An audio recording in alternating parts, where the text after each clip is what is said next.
put your name in there and just open up the chat window and engage with some of the other lovelies that are in that chat. So we'd love to have you come in any way you want. So with that, let me welcome Traci Phillips to our internet stage. Traci, welcome. Thank you so much, Marilyn. It's a pleasure to have you, Traci. It's a pleasure to be here. I'm very excited about today. Cool. So in your words, what do you do? In my words, so I am a certified holistic health coach. And essentially that means that I am trained very similar to a life coach, but I also studied over 100 nutritional theories. So I come to the playing field, so to speak, or to the table, working with clients with a lot of nutritional background. Because I really feel that that's a big piece, in keeping our cells healthy and well, and able to do what we need to do. But the lifestyle coaching is very similar to what a life coach would do. Perfect. So do we have somebody on the line? Okay. So if you do happen to call in and we don't pick up right away, just call back again. It's possible somebody else is trying to come in or we haven't gotten to you yet. So just feel free to do that. So you wrote me about this word individualism. What is that? So this is something that really sets apart a lot of the work I do with maybe what people have experienced in the past with quote unquote healthcare. A lot of times we'll go in and the doctor is pretty much looking at us in terms of what they've seen before. And so symptoms, which is what is usually looked at, is the symptoms that a person is expressing. Based on different studies and tests and information from past people, the doctor will then conclude what they believe may be the issue. I, on the other hand, don't look at everybody. I look just at the specific individual. So in the beginning of my work with a client, they'll do a health history. So I got some background of their health, where they are currently health-wise, what medications they may be on, what kind of diet that they have. But I look beyond that. And I really feel the premise of the work I do is that everything is about the emotional response we have to that thing. So the emotions in that relationship. So how we feel about our work definitely plays a huge role in our lives. It even impacts the food choices we make. So I'm really literally looking at the entirety of a person's life and helping them to understand better, build awareness around where there may be imbalances in these different areas, helping them to kind of find the power within and the information within to come up with solutions for those issues. So I totally agree with you about the emotional part. I mean, I think that there's, when people come to me as a coach, I'll say, they'll say, do you do this? Yes. Can you work with somebody? Yes. Do you relate? It doesn't matter because you work with a whole person. So so I can totally relate. So when you say, why do you feel that the emotion is the thing? Why do you feel that way? Well, I remember I did a health history kind of recently with a client, and what really stuck out about this particular one was she was discussing with me her past, which had been a pretty serious eating disorder. And she says, she spent so many years trying to overcome this in therapy and doing various things, and she felt that she had at a particular point in her life. And it was finally time for her to get on top of the nutrition piece, which had always eluded her. So she went to a very well-known nutritionist and got the protocol. And she said, I went home with it, and I remember being so emotionally kind of stagnated. I felt, I knew this was the right thing to do. I knew this doctor could help me. I did believe in the protocol, but there was something else that was blocking me. And when I woke up the next morning, I was just in this state, and I went right back to my eating disorder. And so I think what happens a lot of times is in our desire to fix things, like let's say it's a computer and we rush in and we focus just on the monitor or just on some component of the computer and we try to fix it. What happens is we may end up getting entangled in the wiring. Let's say the wiring is the emotional connections we have with things, and we end up making it worse than it was. So I really believe that energy that taps us in or creates that relationship with a given thing like food, is all about the emotions that we have, the emotion, how we feel about food in general. And so if we leave that out, which tends to be the area that is left out in modern medicine, we're missing the whole picture. We're missing what the relationship is really about altogether. Right.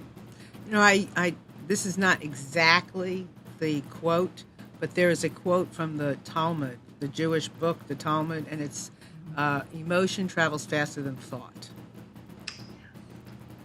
So I would agree with that. Yes. Did you ever hear that one before, Traci? I hadn't. I love that. Yeah, it makes perfect sense, doesn't it? It does. It really does. So we, with that, keeping that in mind, just getting into the cellular part of the emotion, really getting a handle on emotion, whether it's the emotional triggers, whatever it is, and being able to listen to those senses, the emotional information that it gives off, the senses, whatever that is, to be able to get there first, to be able to, whenever you can, wherever you can get to the emotion, whether it's deep down, whether it's a little further up, whether it's about to just choke you, wherever you can get to it is really important, so that because you can work with your emotion. I mean, and as Traci said, you can have all the doing and action things there's tons of it out there. That's not the issue. But if you can't wrap yourself around your worthiness or how you feel about things, then no matter how brilliant the product is or how brilliant somebody is that's working with you, if you don't buy into it emotionally, it's not going to work. That's right. Right? That's right. And so the bioindividualism is really the person realizing that the answers aren't out here. They're not out in front of us. We're not going to get the answers that are best for us by reading a diet book that somebody else wrote, or looking at our neighbor and how they're living their lives. We really need to be able to be brave and courageous enough to go inside and get those answers that we do hold in there. Mm-hmm. And I think that's what I love most about my work, is that it's about empowerment. There's nothing more amazing, than seeing somebody realize their power, come into this place of going from fear, because we're only really fearful because we don't know. And once we go in there and we see that it's not scary, in fact, it's the very thing that's going to get us, that mechanism that's going to get us from, knowing better to doing better, that it becomes incredibly a powerful experience for us. Mm-hmm. And so to get people to not look at what they're doing wrong, but the fact that they've been doing everything right, it just may be that what they're still doing that served them in the past may not be serving them now. So it's not about blame or wrong or any of that. It's literally about looking at the present moment and the present needs, and are they being met in a healthful way. Yeah, and I would add that once you feel that, that. I mean, it's like coming home again. It's like right. Look at Traci's face when you say, "Isn't that confirming?" I mean, right? Your face just said it all, Traci. I agree wholeheartedly. That resonated on a very high level for me. Yeah. We've had, I'm sure, Traci has had her emotional things, her emotional connections to emotion, as I have. And so that when you are writing it, you understand and believe in the power of our emotions. And too many people, in my opinion, shy away from it. They often think that, they wear their emotion on their sleeve and they do this and they do that. So, emotion is always too much. And that's not true. It's the ego that gets a hold of the notion of this emotion. Can you quote me on that one? Because that was... I like that. Oh, my God, me too. We get a notion of what these emotional experiences are, and we think that it is that when it's not. It's the ego getting a hold of love, or the ego getting a hold of compassion or care or any of those things. But when we allow ourselves to truly feel it, those emotions are never overdone. They shouldn't be overdone. Right. They're only overdone when our ego gets involved. Right. Right. And our ego was created, actually, I think, if I'm sure you're familiar with shadow work, it's if we also don't want to discount the ego. Right. It's just there's an appropriate place. Right. For each thing. In a fight or flight situation, when we're being chased by something, the protective mechanism is an important thing to have. It's just that we, are applying it everywhere. And that's where it's not serving us. And part of it is that acculturation. We've been acculturated to believe things a certain way.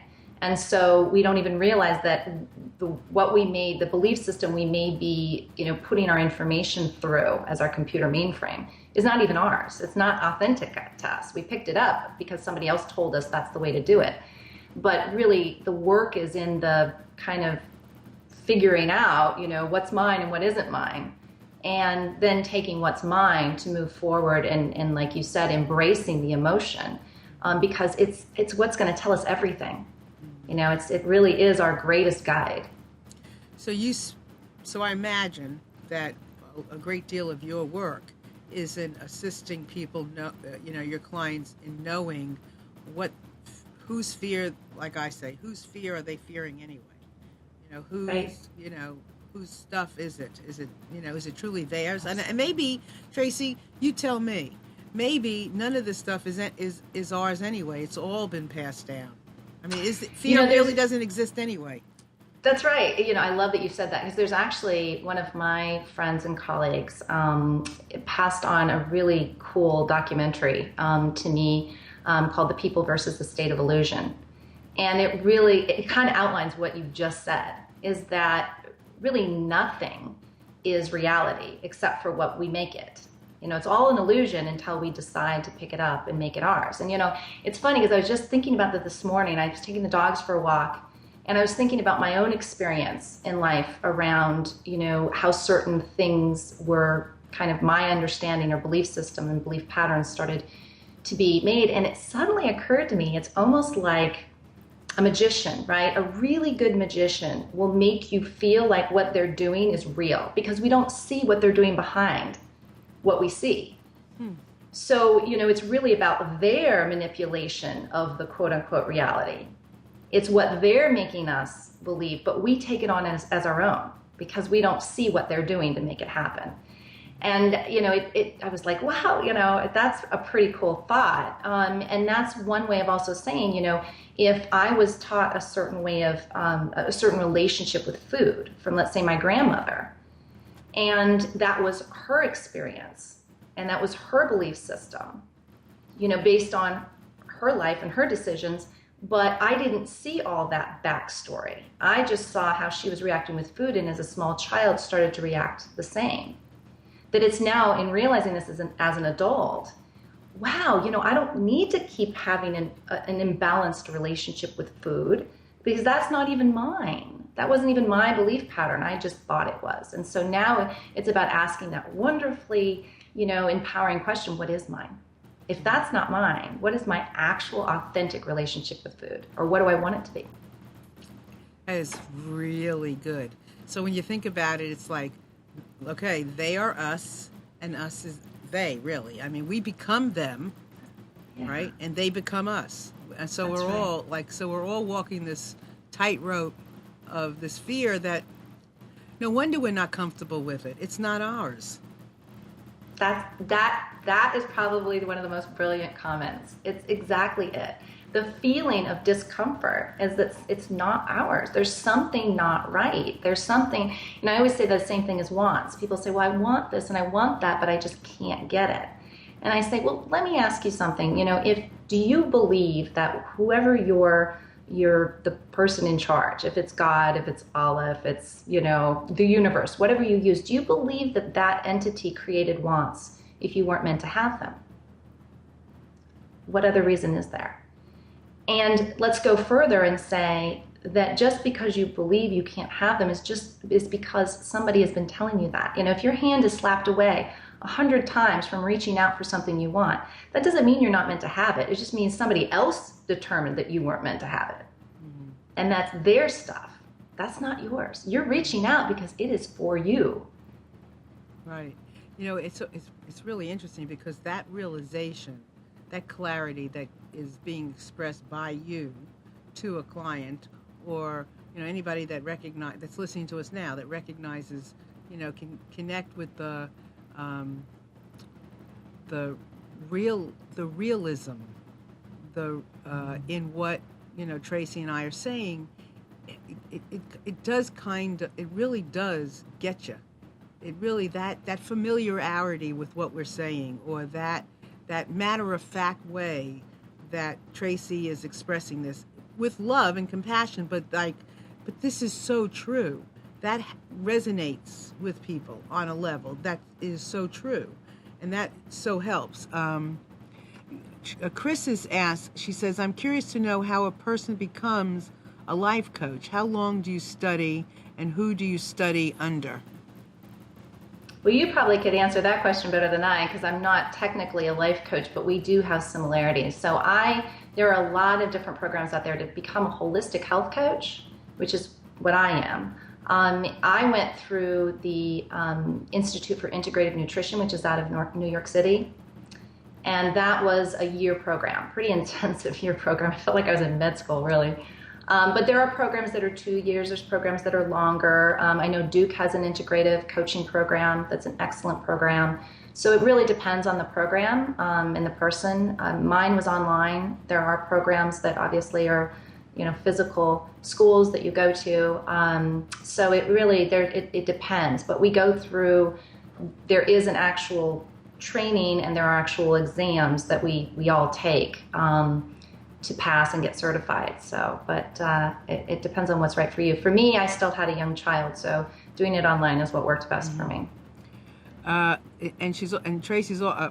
Chris is also saying she read your blog about your experience swimming and winning as a child. Can you talk about that here, especially the idea of the fear trance? Yeah, that's funny, because we were just talking about that. I do a radio show as well, and my co-host and I are doing our next one on fear and stress. That is a big one, and it was funny because that was for a retreat, the Happy Mama retreat and conference that I was asked to speak at, and so I was asked to do a blog, and I started thinking about that. I'm like, well, what could I relate to? And it's interesting, and you probably find this to be true with yourself too, Marilyn, is that as I started thinking for my audience, all these past memories started coming up personally. And I thought, ooh, what better place to write from than this emotional stuff? And, that the whole story was that when I was younger, I started swimming competitively when I was about 6, and I was a natural. I was really good. And so much so I became the #1 breaststroker on our team right away, pretty much at the beginning of starting competitive swim. And so it was something that I wouldn't say I was too young to really take it for granted. I don't think that was even in my mindset at that age.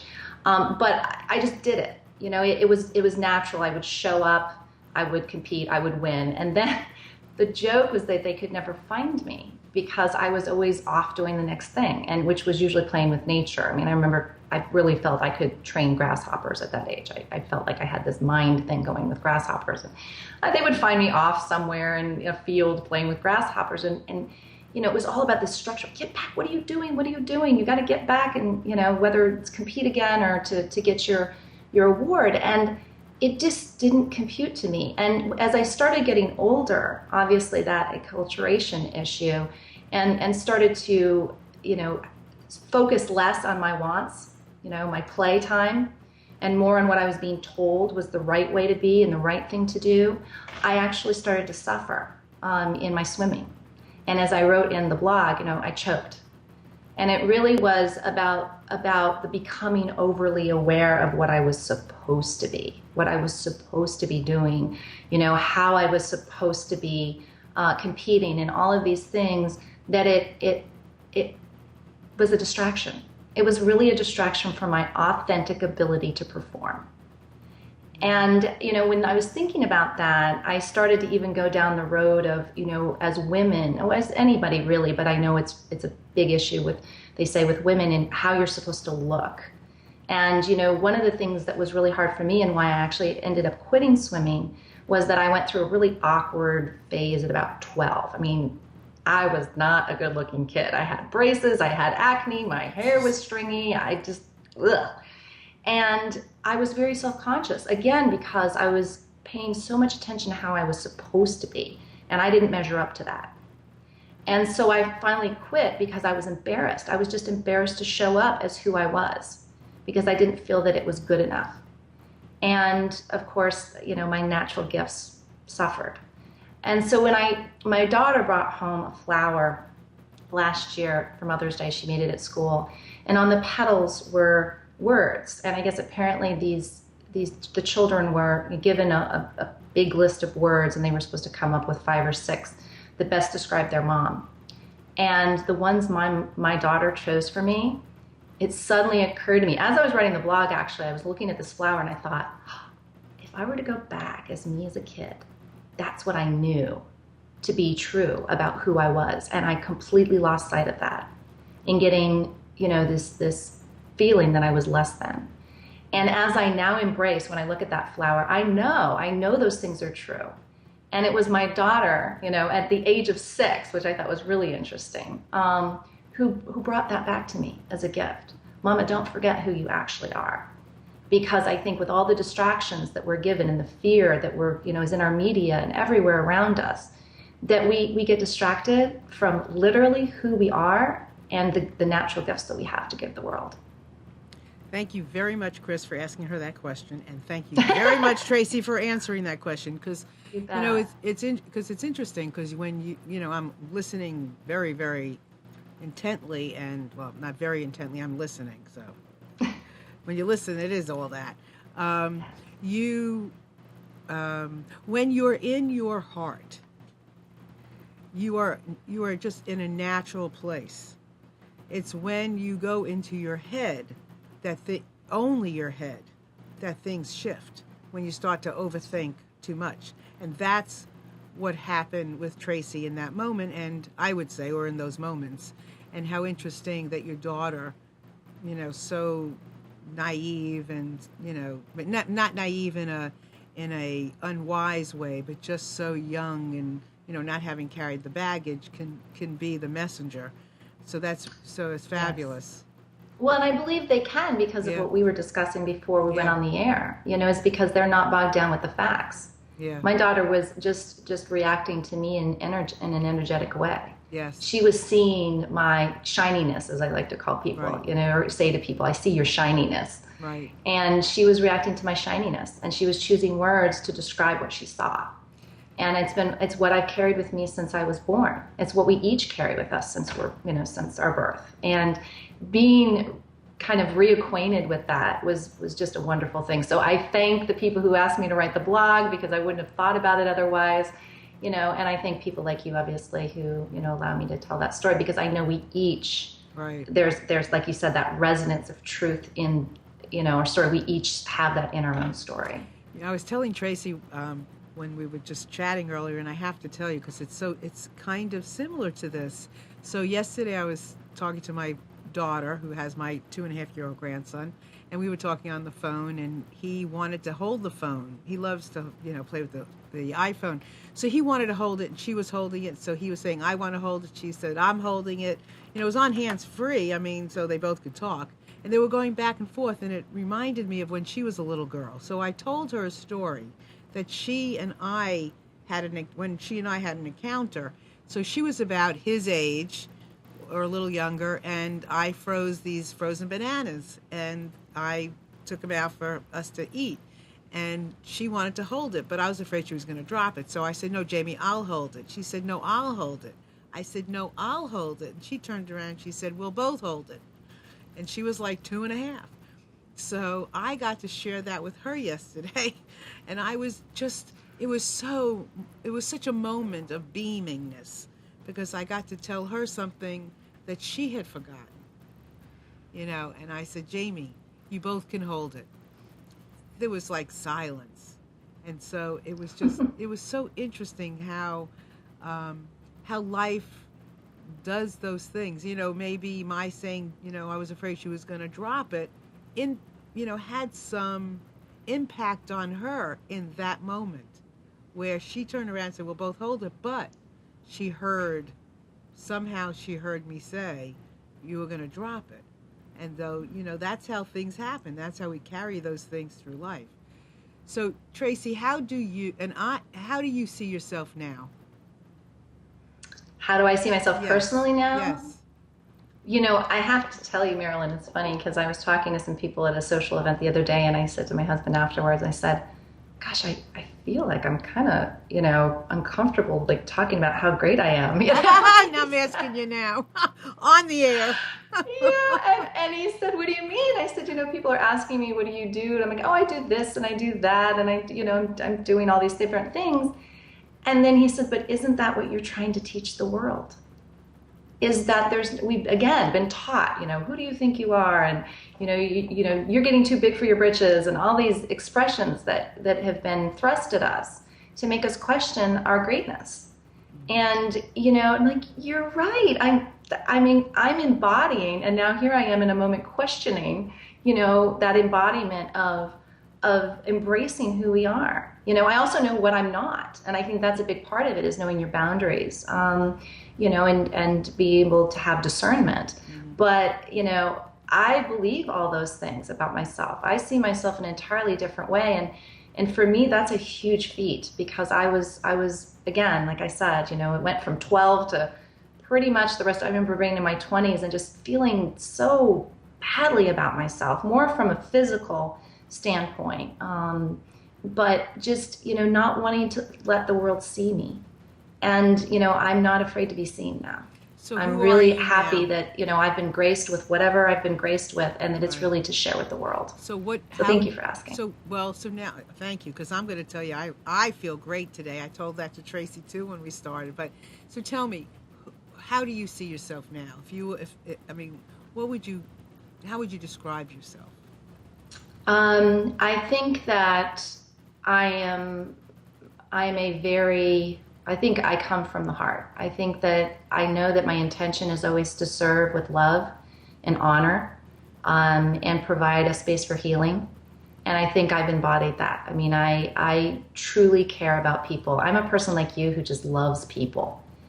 And I love all sorts of people. And because I see their shininess again. And so I think that, again, in embracing my own gifts, to be able to see those things energetically, it's allowed that same thing to come out in me. So I really do believe I also believe I'm a catalyst, for change. I believe that things, I'm meant to have things flow through me, for the betterment of everyone. I also believe that, I'm here to help people see that, as we each raise ourselves up, that energy goes towards, it's a ripple effect.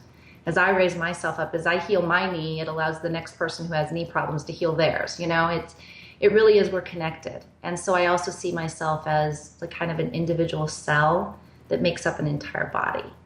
And that, I'm happy being my piece. Let's say it's an arm cell. I'm happy being an arm cell. I'm not going to try to be a nose cell, and I'm not going to try to be a hair cell. I'm okay being what I am, and realizing I am a very important piece of a larger whole. And do you like the way you look physically?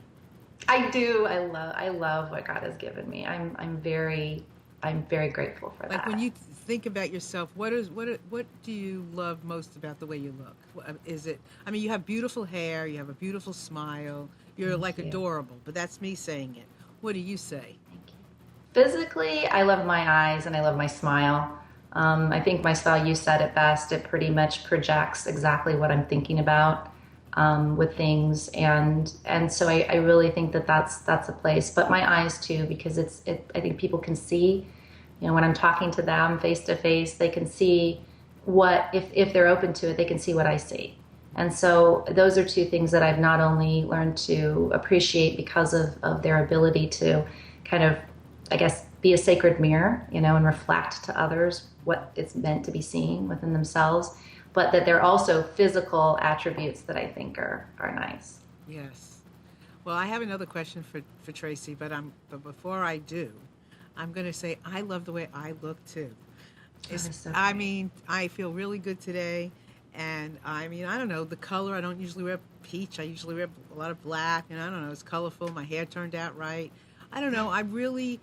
As I've grown and I've learned different things, I love my body for how it is, how it's changing, how it's growing, how it's the stronger it is. I love how my body, I'm 60 years old, I swim, I walk. I love when I find a muscle somewhere. I love when I think I find a muscle somewhere. That's right. Sometimes I'm not sure it's a muscle, but I think it might be a muscle. I love that. I love how, my body is showing up and I'm able to see its transforming and its transformation. I love that. So it's very exciting, when I stare at my toes and my feet, because they're getting thinner. I like touch my thighs, not my thighs, my legs, because they're smoother because I'm working them out. So I see that our bodies can really do something no matter what, because I never had good legs, and any of that. And, I'm happy with being able to have it. What work, Traci, did you do to get yourself where you are? Wow. That's a big question. But I bet you I bet you the work was hard, but it's somewhat of a simple answer. It really is, and thank you for that prompt. It really is. I mean, I think I realized that I've always been doing this, but it became an awareness, so now I can do it with intention, is that I'm not afraid to go in. I'm not afraid to go inside, and tap into all the resources that I have in me that will tell me, what I need to do, what's authentic and right for me. And that if I look at all of the most difficult, trying times, I think what I see most is that I really honor every part of it. I really do. I mean, even the people or the circumstances or the environments that challenged me are my greatest gifts. They're my greatest teachers. And I think that gratitude, really serving from a place of honor and gratitude, and not being courageous to go in, because really it's the best place to get your information, is what served me the best. And that's allowed me to grow. And certainly support is a big one. I would not be able to have done a lot of what I did in the way I did it without my coaches. And I have my own. So I really think that reaching out for support, being able to tell my story. I mean, Marilyn, I don't think I would have been able to tell that story that I wrote in the blog, or even retell. There was so much shame about how I felt I looked. I don't think if I had done this, I would never in a million years be able to sit here, with who knows who's listening and seeing this, know my biggest shame, to just be able to kind of just say it, like, oh yeah, I had acne, I had bad hair, I had, to be able to just say that out, and even to myself in a room, but not much less, the world. That is proof positive to me that I have done this work, and it's worked. You said I'm writing down a couple of things. So if everybody sees my head kind of going like this, it's because there's some things I'm writing down I don't want to forget. So, yes, so Traci spoke about the awareness, about going in and being aware, and how I think there's something about how just like I said about your body showing up, it's how we're showing up that we have this awareness. We open up, whether it's a toe at a time, it's a foot at a time, it's a breath at a time, it's a moment at a time, a second, a day, a month, a person at a time, whatever it is. It's how are you showing up and being aware that this too can change, this too can shift. It's like, do I want to keep this? Do I like it? Or would I like to change it? And not being so attached to the things that you want to change as being wrong. It's those things that you want to change that it's a lightness, it's an enlightenment, and it's like, okay, because that's then you can find the way or the people or the book or the drink or the food or whatever that's going to help you make those shifts. Right, Traci? Yes, absolutely. Absolutely, because you're giving yourself the green light. And I think that, again, we've been taught to look at things as negative. I mean, even our gratitude comes in a negative box, doesn't it? It's like we look and see somebody else who is worse off, and we're grateful for what we have. It's like, why do we have to look at it through the lens of worse? And I think what you're describing, as I'm hearing it, is it's about honor and gratitude for the sake of being happy. I think we really need to let ourselves know, first and foremost, it's not only okay to be happy and to reach for the things that we want, it's what we're supposed to do here. And somehow we got this bill of goods that is telling us that that's not true. And when we really stop and think, it's like, well, if we feel better thinking the way you were just, talking, and we feel worse when we watch the news and think about things in a negative way, which one do we really ultimately think is better? Which one serves us? Would we rather feel down and out about things or look at things through a negative lens? Or would we rather look at the potentiality and the fact that we do have the ability to make those changes? But it is about responsibility. That's the other piece I like to say, is that, there's challenges there because a lot of people, again, don't necessarily want to show up. They have also kind of been led to believe that, it's supposed to be easier than it actually is. Yeah, and that it's too hard.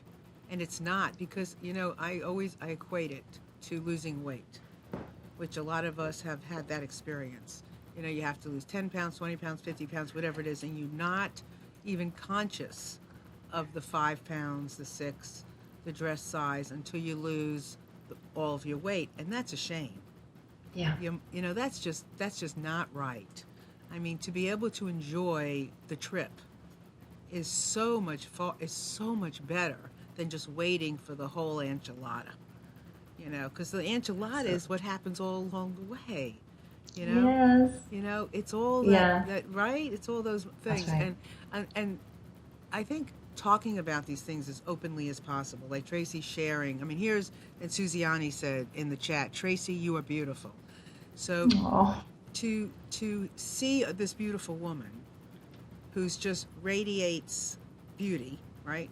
To think for 1 second this woman at one point in her life was not, in her estimation, beautiful, is like ridiculous, right? It's like, how is that even possible? But for her to come here and share how possible it was, and that most of us have something in our closet that was uncomfortable, where we hid, whatever, so that we can outwardly share these things, like using the word shame. We give things words, power, meaning, definition. We say that the word shame comes with all of this stuff, when we can share that she had shame, I had shame for things, but it doesn't have to carry the same weight that we've given it. It's just shame, like fear. Here today, kind of gone tomorrow. But it takes work. It takes a commitment. It takes work, right? And choices. And yeah, choices. Absolutely, making the choice. And I think that's where the awareness comes in. When we're aware of it, then the next stage is, it's kind of like, John C. Maxwell, who's a guru in the field of business and leadership training, says that anybody can make a decision. It's not in making a decision, that you get where you need to go in life. It's how you manage that decision. Mm-hmm. And it's really the choices we make once we become aware of a certain thing that get us either closer to who we are meant to be authentically or further from it. Absolutely. I agree, totally agree. And Suziani is saying the hardest thing we do is getting rid of our ego. Once we do, and we're not getting rid of it, we're just we're making it our friend. The unhealthy, or the part of our ego really that is like wants to overly protect us by saying, you can't do that, you can't climb that mountain, you can't swim in that pool, you can't eat that food, it'll make you sick because it made you sick 20 years ago. That ego is just wants to be our friend. It wants to know, guess what it wants to know? It wants to know who's in charge. If we give it in charge, it's going to take it. If we take the power and we say, no, you can tell me when you think something's not right, and I'll let you know whether I agree or not. If I agree, thank you for telling me in advance. That's because then that becomes our intuition. But if we don't, if we don't like it, then we get to share that we don't like it and wait for the intuition to come, right? Oh wow, I love that, Marilyn. Yeah, I don't know where that came from. You're writing down some of these things. You're going to use them in a book sometime. we have. Yeah, I'm really. This is what happens when you become a grandmother. You become very wise. Yes. Well, it's more than that. Yeah, stuff's coming to me right now, so I appreciate the energy that Traci and I are sharing, because I know that there are things coming out of my mouth that I have not said before that are just coming from above. And because we're sharing this authenticity, we've opened up a space for this to happen. So I really appreciate it very much, Traci, for you showing up the way you are. Thank you. You're Same welcome. to you. And yes, so I wanted also, there was something, oh yeah, so Traci and I wanted to say this. When one of the first conversations we had, and the reason somebody connected Traci and I is because they told me Traci worked with men. And I love working with men. And I wanted to talk some about that because I have always worked with a lot of women, couples, families, whatever, and do work with men, but awareness in working with men or anything is different when there's, as you grow, this awareness gets juicier and juicier. And my awareness now of working with men and my want to work with men has increased and gotten bigger. So I want Traci to kind of expand on why she works with men and what it is about men. Well, it's so funny. If I look back to childhood, my first best friends were all boys. I was the girl playing kickball with the boys I don't know. I guess I have an affinity. I was fortunate enough to have a brother. And then also too, I look at my time as a teacher because I taught elementary school for 15 years before becoming a coach. And I really think it prepared me perfectly for the work that I do in many ways. And the last teaching gig I had was 5 years at an all-boys school. And that was one of the greatest opportunities I think I've ever had on so many levels. But really, as a witness, to watch boys and at that level of elementary school, I worked with them as a French teacher. I had these kids, they would come in at pre-first, and I had them all the way to 5th grade before they went on to middle school. So I had some time to really develop relationships with the families and the kids and to see them grow, to see them develop, and to see how each of them authentically developed was really wonderful, and the importance of that. But I think that it was really when I was in school for my coaching certification, or I was getting my coaching certification, I realized, through IIN, my cohort is thousands of people. And in these lectures, these open lectures, and all these people asking questions, I'm like, all these people are women. Where are the men? They're like, where? And I started to really think about that. Again, I'm a life's witness. I see myself as, witness to life. And as a witness, and I had this awareness, and, I started to really go in and ask these questions, based on my own experience. Why do I think that there doesn't seem to be an interest, or if there's an interest, that they just are not coming through and following up on doing things like this? Because, health coaching is about the health. And you also hear this from a lot of women. Gosh, I wish my husband would go see a doctor. I wish he cared more about his diet. Or you hear this all the time. And in my own experiences and others, I started to think about that. I wonder what that's all about. And so when I started reaching out to work with men, I found it fascinating, the feedback I would get. I just started in, question mode, as you do as a coach anyway, right? We just ask a bunch of questions. But what I was getting, it kind of goes back to what we said earlier about emotions kind of being the key piece, that's going to tell us about the relationships we have with each of the things in our lives. And I remember I had a men's group, and we were doing a conference call one night, and I just started around asking the question, where do you see the role of emotions playing in your life? And each of the men shared, that piece. And one of the men said, it doesn't play a role at all. I said, well, could you elaborate on that? He said, I wasn't taught that it was important, and it just isn't important to me. And that really hit me. I started thinking, wow, if I feel that emotions are the portal to our authenticity, what does that mean about somebody who won't look at them at all? And I really have found that in my work, a lot of it has to, again, like women, some of the quote unquote hang-ups that we tend to have as women are things we were taught, we were acculturated to believe.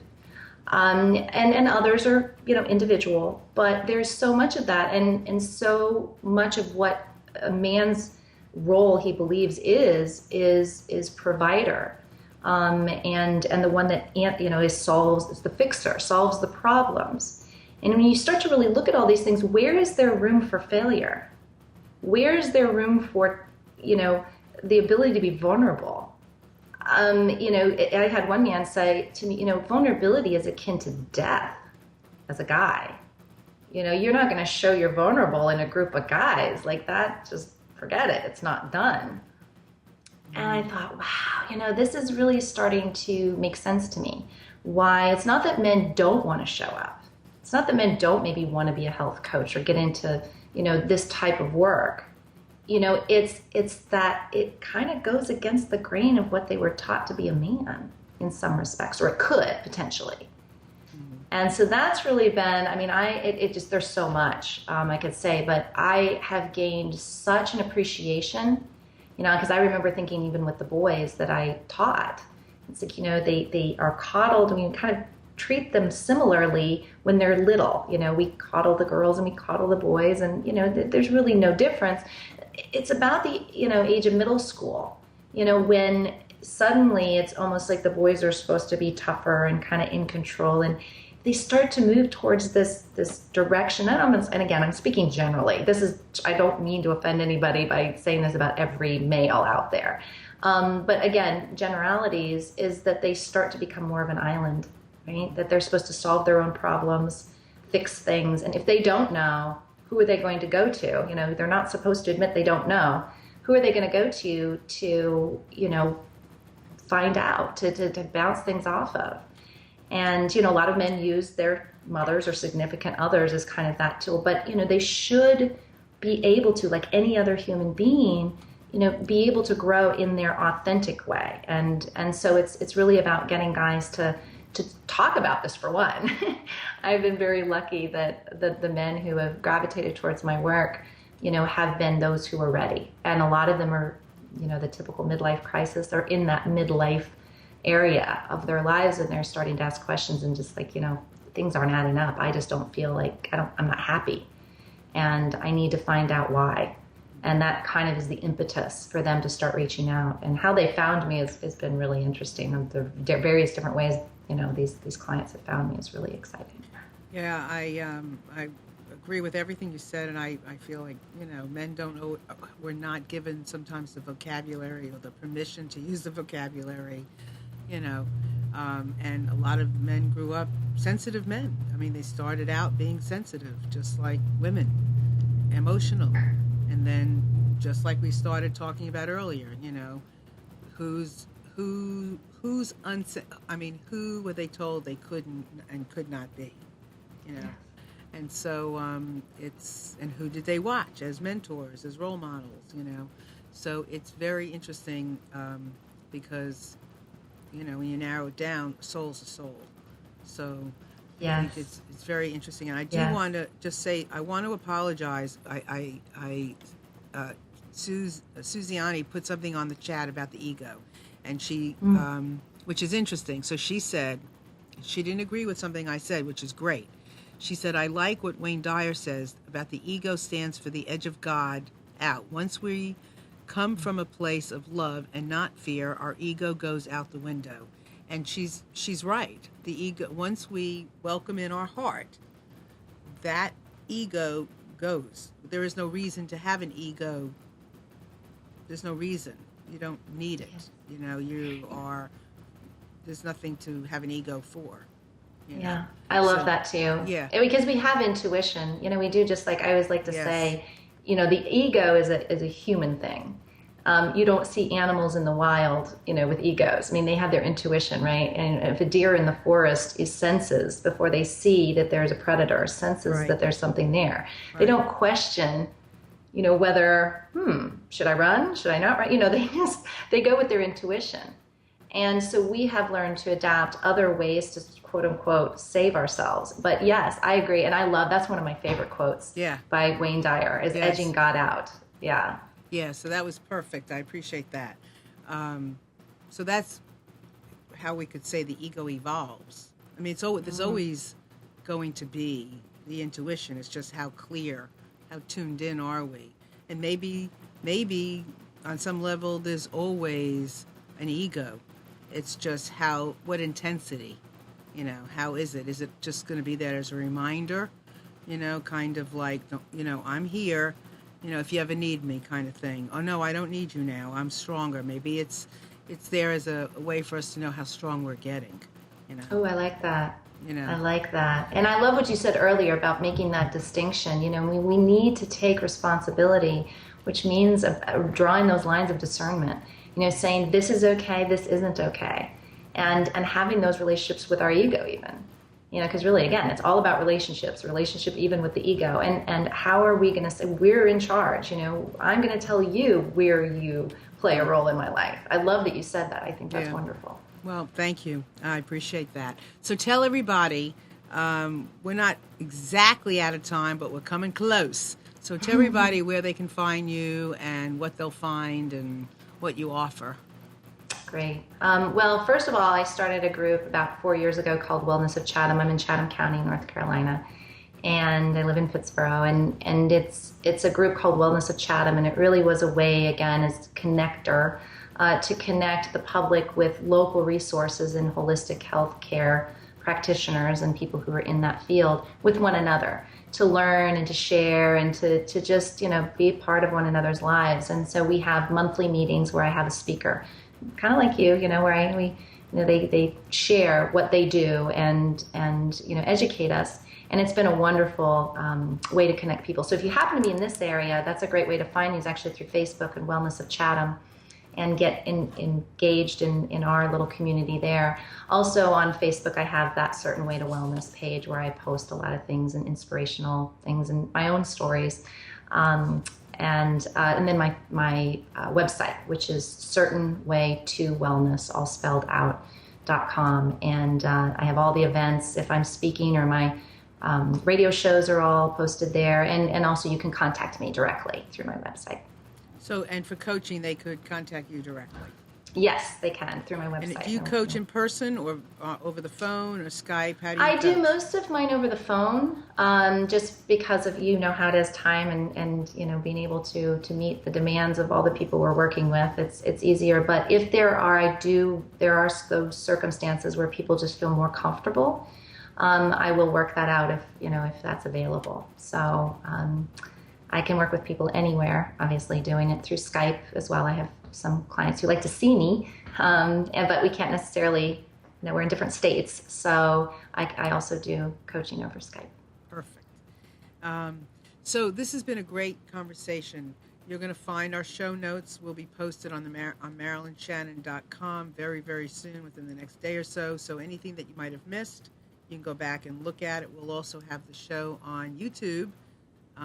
So you can go back there and check out the whole show. If you've missed parts of it, certainly I mean, how could you not? When you have somebody like Traci chatting and sharing information, there's always going to be those little nuggets that you want to go back to and listen to again. If I can be of any help to anyone, you can certainly email me, my name above my head. Just click on it and email me directly. Also, every Monday we'll be here at 1 o'clock with wonderful guests, great ideas, tools, techniques, strategies, anything that we can come up with that will help us build our awareness so that we can all experience the freedom that we so deserve. And also every Thursday at 11 o'clock a.m. Eastern Time, I do a hangout on Google Plus called Skywire, and it's always something about listening. And this week, we're going to be talking about listening and conflict and how we can transcend conflict through our listening. So I hope you can join us on Thursday on Google Plus. Anybody, you don't have to be in Google to do it. Anybody can do it. Traci, any final little nuggets of anything that you can share? Wow. Well, first of all, I just have to say that it's been a joy. This is always nice to be able to put out our gifts, and really just to tell people that, if you even feel like you're in that place where you're sensing that, you're not living your life the way you want to, look for support because you deserve it. I mean, that's really what we're all here to do, is to connect with, the reason I always say it's like the contract we signed to come into this life, our sole purpose. You're meant to do that. So if you feel that you're not in any way, you deserve it. You absolutely deserve it. That's why you chose to come here. So. Yeah, and just kind of piggybacking just another minute on what Traci's saying, it's so much fun to have gone through some of what we're talking about. We personally have gone through. I mean, I have shared numerous times my fufas and my messes and my lessons, and to be on this side, to be able to appreciate the things that we're talking about, it really is fabulous. It's a blessing, and it's great, and we all can do it. And yes, it does take time, but when I look back and I think of the time that it took, it's a blip in time. It's just a blip. I mean, who knows what 5 years looks like now, in this moment, 10 years? Who can even conceptualize, when I'm feeling good, what 5 or 10 years might have meant in the learning? So take the opportunities and do what you have to do it, whether it's reading a book, making the choice to eat well today, reaching out to somebody like Traci, myself, other people out here doing all kinds of different kinds of work. Reach out and talk to somebody so that you can get that perspective, because that perspective that Traci can give you is important. She's that person who will say, but have you thought about this? Or the person who will say, good job, because that was really good. And you earned a pat on the back, something that a lot of people are not accustomed to having. So, Traci, thank you very, very much for being here. Thank you, Marilyn, so much. It's been wonderful, and thank you all for being here and joining us today. We'll see you next week. Bye.